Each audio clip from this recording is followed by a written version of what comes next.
This is the Lone Crater YouTube. We hope this video helps. You start by confirming prerequisites and taking the first actionable steps.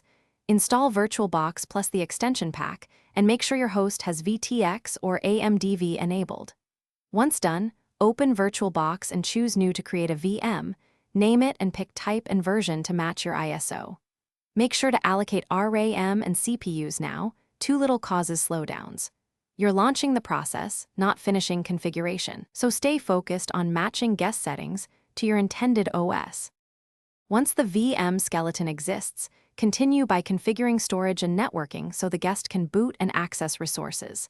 Attach a virtual hard disk, VDI for portability, and connect your ISO to the optical drive so the installer can run.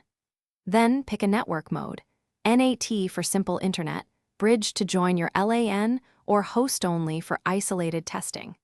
Make sure display and USB settings match needs. Increasing video memory helps GUI installs.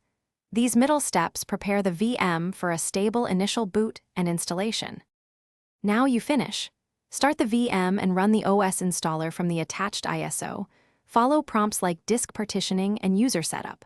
Once the guest is running, install VirtualBox guest additions to enable shared clipboard, better display, and folder sharing. If the VM fails to boot, verify BIOS virtualization, test the ISO checksum, and inspect VBox logs for error clues. Finally, take a snapshot before major changes, so you can quickly revert if an update or configuration change breaks the VM. Thanks for watching. Consider subscribing if we helped you.